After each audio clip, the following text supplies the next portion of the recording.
In the headlines, suspended DCP Abakari to remain in detention for 2 weeks as court adjourns bail application. Academic Staff Union of Universities extends its warning strike by 2 months as negotiations continue. Consumer Protection Council raids financial firms in Lagos. And on the foreign scene, two soldiers killed in attacks on election day in Colombia. Hello and welcome to Trust News Update. I'm Darshan Hussaina Usman.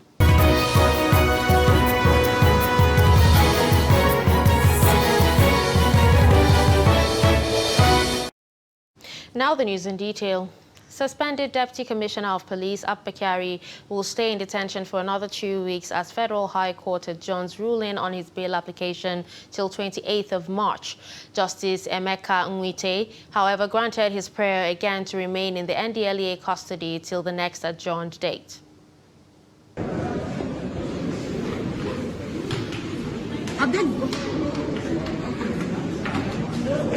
They should take her to the room and let them pour her water. If there's any place so that they can pour her water so that the camera cannot be on her face. On behalf of the first and second defendant, we will file a bail application and we will move it. And then the ruling will be adjourned to 28th of this month. The offense we are talking about is a bailable offense.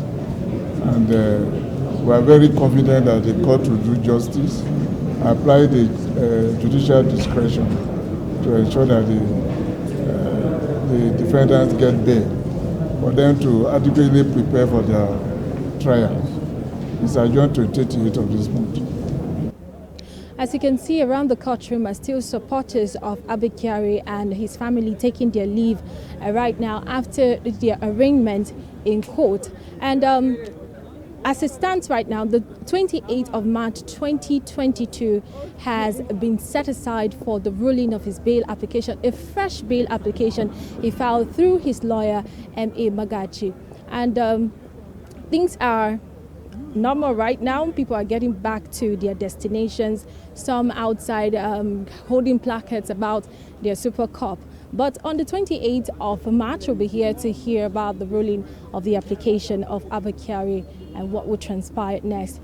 So in summary, what transpired in court today is that the 28th of March has been set aside for the hearing of the bail application by Abakari and the other officers. Also, the third defendant's counsel also was in court today representing his client, and that's James Bauer, rather. And of course, right now they've been taken back to the NDLEA custody as they prayed the court that they want to remain in the NDLEA custody and not in prison.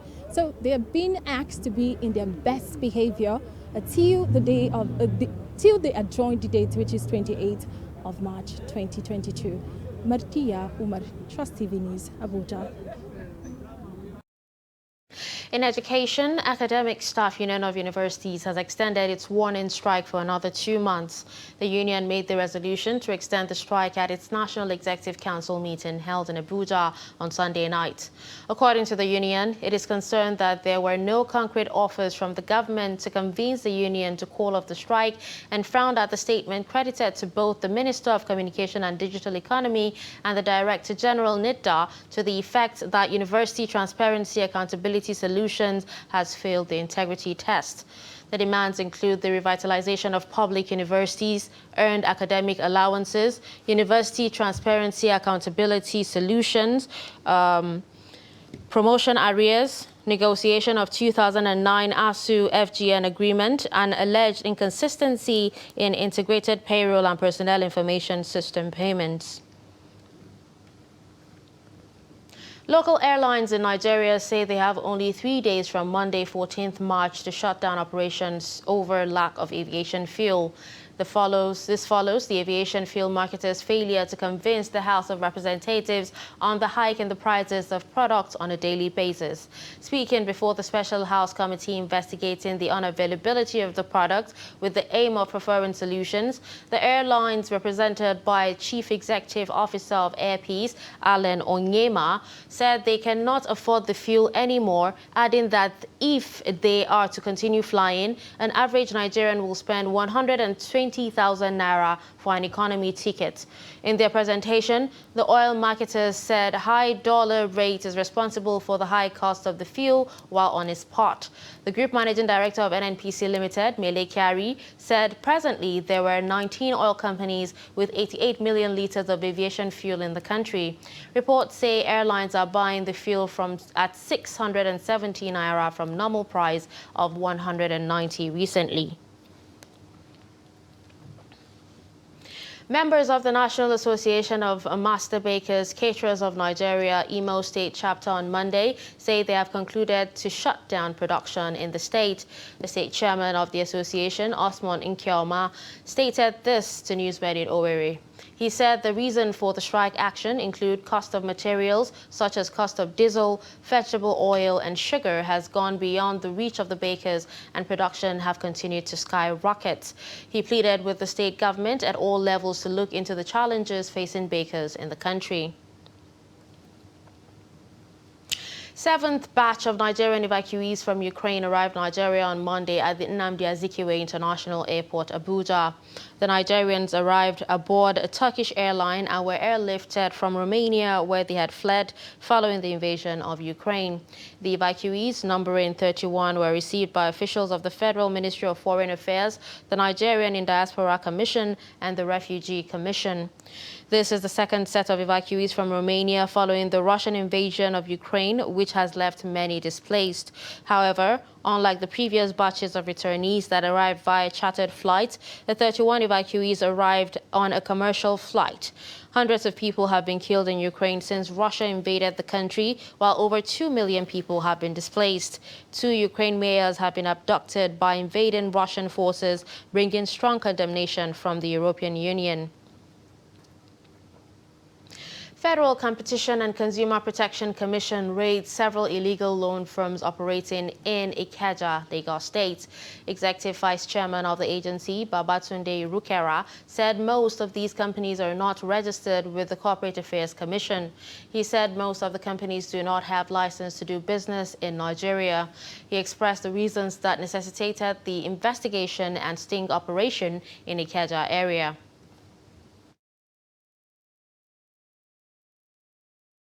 So that we can proceed. Yes. Okay, good. And so here you are, we've got a court order from the Federal High Court to execute the search. This place of enforcement. In addition to that, as an advisor to you and your employees. So we'll have a few questions for you. The search warrant will let us search this place, including seize whatever devices we think are appropriate for continuing our investigation. This will be very quick if you are cooperative. There's an advisory you might want to share that with your employee. It requires you to cooperate. I might warn you also that failure to cooperate is a criminal offense, and we have the will to prosecute whoever doesn't cooperate. And if you want to take time to go through this, that's fine. If you want to call your lawyers, that's also fine. But while you're doing that, I'd like to secure the entire location, including all the people who are working. In addition to that, I'd also like to ask you a few questions. And one of the questions is, can you tell us how many companies are actually operating here? The problem here is that what these employers are using them to do sometimes is wrong. But you all know it. You all know it. But it's your job. So, I am not holding you responsible for having to do what is your job. But I will hold you responsible. If us want to a court order with a company, we ask you questions and you cannot answer.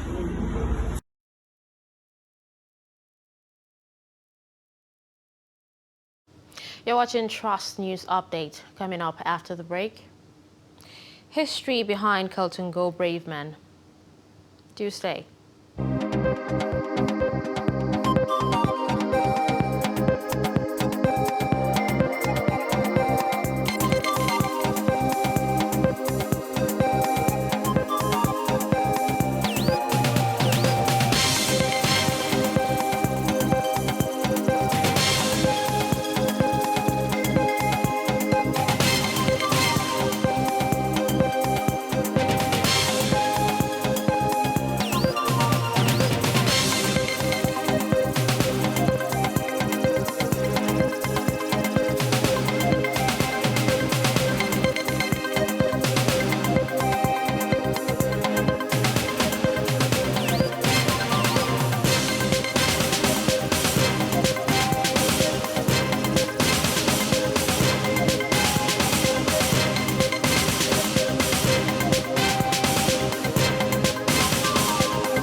Thanks for staying with us. You're still watching Trust News Update.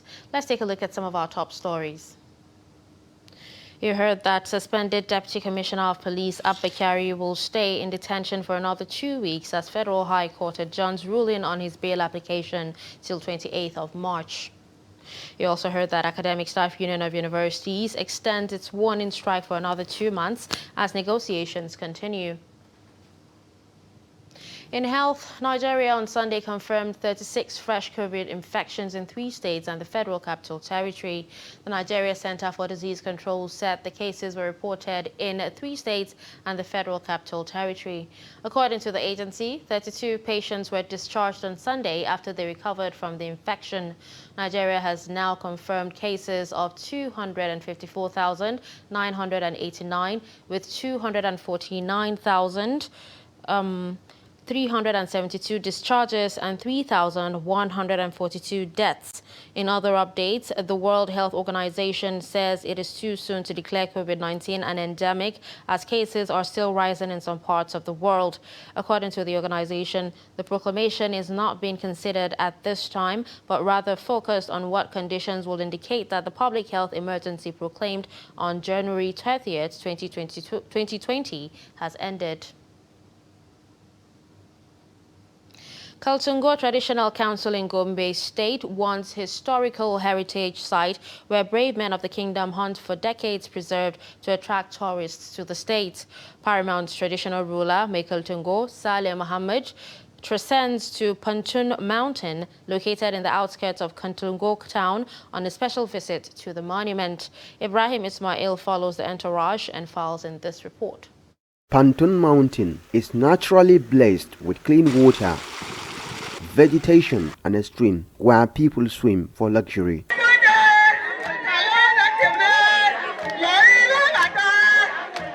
For years, the people of Kaltungo Kingdom have been in charge here. This is where our forefathers used to come for hunting. Sometimes they even spend 2 weeks, 3 weeks, some even 1 month. There is a cave, so big caves that you can enter. If nobody see you, somebody will be fasting. You will see the person, but he won't see you because you are in the cave. So that cave is like a protective place. Like there are some birds. We have some guinea fowl, pigeons. That's wild pigeons, not domestic pigeons. So that's why they used to stay and lay their eggs. And some other reptiles. Crocodiles used to be here before.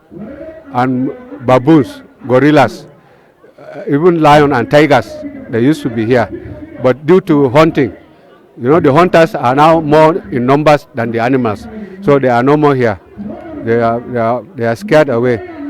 The Kaltungo is on a special visit to the site in an effort to ensure adequate security in the area as he moves to upgrade the place to a modern tourist site. And we have forbidden cutting down of trees or cutting of any shrubs. We want the forest to retain its shape like before, so that the place will be a real place of relaxing and all this. And we will try and liaise with our people who have money in their hands to come and build maybe a small hotel which people can come and rent and enjoy themselves for the weekend.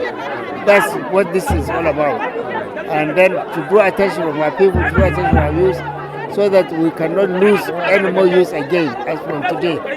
And we hope as from now onwards, in years to come, maybe when we come back next year, we will see some difference maybe. And years to come, maybe we will see hotels springing on both sides of this stream. Thank you very much. We appreciate it, Your Highness. Best of luck. People from various parts of the country used to come here to rest. My name is Ibrahim Haruna. I'm from this village actually. So I came here purposely to come and bath, fresh water. That's in the olden days, our parents used to come here to fetch water. So this place has been a very good place and the water is very clean, pure. Nobody has ever drink this water and complain of any kind of disease or any kind of waterborne disease. So this place is a very good place. The Kaltungo Traditional Council is now seeking for investors to transform Panton Mountain to a tourist park for revenue generation. From Gombe, Ibrahim Ismail reporting for Trust TV.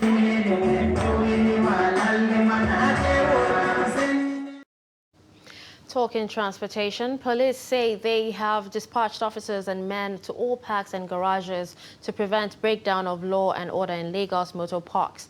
The command spokesman, TSP Adekunle Ajishebutu, said the step is a proactive measure. Lagos State Police Commissioner Abiodun Alabi has directed all area commanders and divisional police officers to beef up security and maintain visibility in their area of coverage. The order followed the indefinite suspension of the Lagos State Chapter Chairman of the National Union of Road Transport Workers, Musiliu Akinsanya, popularly called MC Oluomo, over alleged misconduct. Addressing newsmen on Monday, the command PPRO, CSP Adekunle Ajishebutu, assured of adequate steps to secure Lagos State. Thank you. I am not expected to reveal our strategies. However, as you can see, we have large number of police officers posted to strategic locations, including motor parks and garages across the state. This is a proactive approach to crime prevention and management, which the command is doing. We wouldn't wait and fold our arms and allow miscreants or hoodlums to hold the command by the jugular.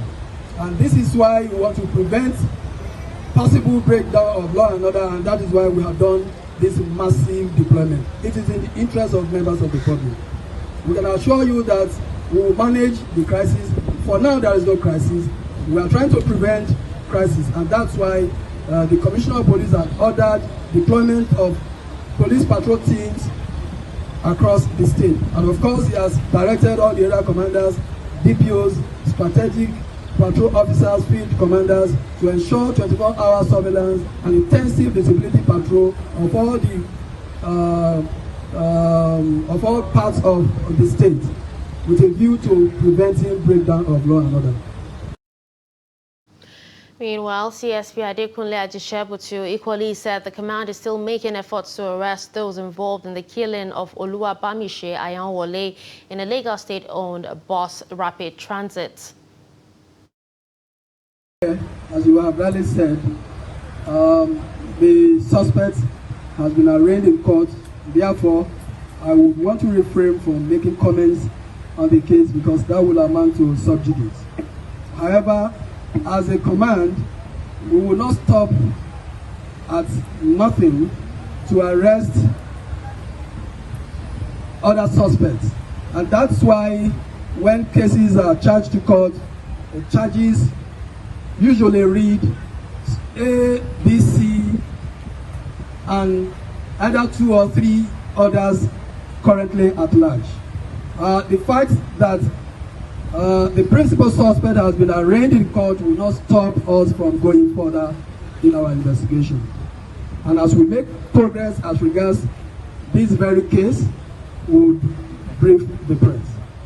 We'll inform members of the public. In business, oil prices dropped 3% on Monday amid reinforced diplomatic efforts to end the Russia-Ukraine crisis. Brent crude, the global oil benchmark, shared 3.20%, trading at $109.1 per barrel, while West Texas Intermediate also declined over 3% to $105.5 per barrel. According to reports, the development is coming on the heels of the meeting between Ukraine and Russia negotiators on Monday via video link, after both sides cited progress. Negotiators had given their most optimistic assessments after weekend negotiations, hinting there could be positive results within days. The issue intensified as the United States banned the importation of coal, gas and oil from Russia, a major oil exporter which accounts for about 7 million barrels per day of crude oil and refined fuel, representing around 7% of global supplies. In Nigeria, it is expected that the downward trend in oil prices would provide succor FIFA to increase in diesel prices, while at the same time reducing importation expenses on refined petroleum products. The price of automotive gas oil, also known as diesel, had surpassed 600 naira per litre after crossing the 500 naira mark at ex-depot price. On the foreign scene, at least 2 soldiers were killed and 2 more injured in attacks in Colombia on Sunday as the Latin American country went to the polls in parliamentary elections. According to the armed forces, the 2 men were killed in explosions in the department of Caqueta in Colombia's south and in the central department of Meta. About 73,000 soldiers were deployed across the country to keep candidates and voters safe. A total of 188 seats in the House of Representatives and 108 seats in the Senate were up for elections on Sunday. And finally, in sports, World Football governing body FIFA has effected minor changes in the list of match officials for this month's 2022 World Cup playoff showdown between Nigeria's Super Eagles and Ghana's Black Stars. Both teams face off in a 2-leg fixture for one of Africa's 5 slots at Qatar 2022, first in Cape Coast on March 25 and then in Abuja on March 29. A fresh appointment sheet sent to the Nigerian Football Federation showed that Morocco's Redouane Djihad is retained as center referee for the first leg duel in Cape Coast, to be assisted by 3 of his compatriots, Lassen Asgao as assistant referee 1, Mustafa Akakad as assistant referee 2, and Samir Guezaz as 4th official. As for the return leg in Abuja, FIFA has replaced former FIFA referee Abdel Fattah Abdel Hamid, who served as referee assessor, while his place will now be taken by Senegalese Badara Diatta, another former FIFA referee. With that, we've come to the end of Trust News Update. Don't forget to follow us across all our social media platforms. I'm Darshan Husseina Usman. Thanks for watching.